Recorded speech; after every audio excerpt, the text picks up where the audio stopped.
একদিকে রাজনৈতিক দলগুলো প্রার্থী মনোনয়ন দিচ্ছে, অপরদিকে জামাত পিআর ও নির্বাচনের আগে গণভোটের দাবি না মানলে মহাসমাবেশের ঘোষণা দিচ্ছে।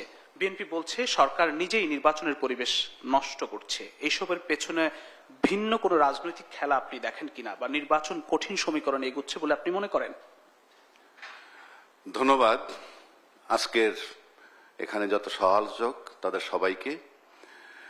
আর আমার বায়ে আছে আব্দুল নূর তুষার, আগেই বললেনি তোমার কথা তুমি বলবো, আমার কথা আমি বলবো।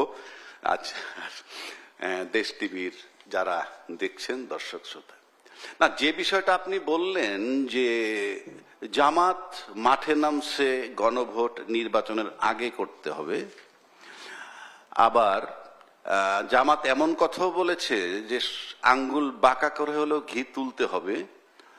পাশাপাশি আবার আপনি বললেন যে সরকার নিজেই নির্বাচন বানচালের প্রচেষ্টা করছে।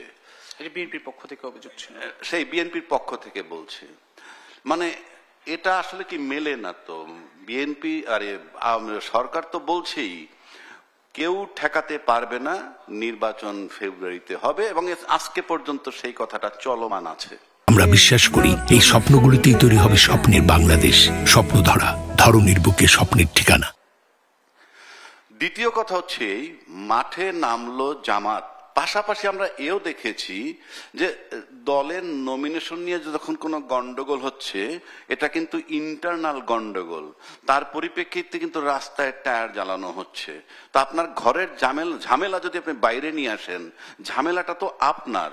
তা আপনার ঝামেলার জন্য তো সরকারি রাস্তাঘাট ব্লক হবে, সেটা তো সঠিক না। সেই অর্থে আমি বলছি এখন যে বিষয়টা যে সোজা আঙ্গুলে ঘি ওঠে না, এটা এখন এই মুহূর্তে খুব আলোচিত।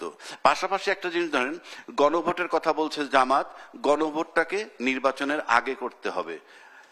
আর বিএনপির তরফ থেকে অর্থাৎ এহসানুল হক মিলন সাহেবদের পক্ষ থেকে বলা হচ্ছে দিনেই গণভোট হবে, দুইটা একসাথে। ভালো কথা, বাট গণভোটের ব্যাপারে কিন্তু তারা একমত, এতে কোনো সন্দেহ নাই। এখন আমি একটা বিশেষ বিষয় উপস্থাপন করতে চাই এখানে, যে গণভোট আগে হইলে কিংবা নির্বাচনের দিনে হইলে এর ভিতরে কোনো পার্থক্য আছে কিনা আমি ঠিক জানি না। আমার ব্যাখ্যা একটা আছে, কিন্তু আমি রাজনৈতিক দলের কাছে প্রশ্ন রাখছি, মিলন ভাই যেহেতু আছে তাকেও বলবো যে মানে নির্বাচনের আগে গণভোট অথবা নির্বাচনের দিনের গণভোট, এতে পার্থক্য আছে কিনা। যদি পার্থক্য না থাকে তাইলে দুইটা দল দুই দিকে যাচ্ছে কেন? যদি পার্থক্য না থেকে থাকে, নির্বাচনের আগে করলে অসুবিধা কি, আবার নির্বাচনের দিকে করলে অসুবিধা কি, সেই ব্যাখ্যাটা দিতে হবে। এবং তার পরিপ্রেক্ষিতে যদি আমাদের কিছু বলা থাকে পরে বলো। আরেকটা কথা বলি, এই যে আঙ্গুল বাঁকা করার কথা, এবং আঙ্গুল বাঁকা করার কথাটা কিন্তু বাংলাদেশে ইট ইজ নাথিং নিউ। এই শব্দটা হয়তো বলা হয় নাই।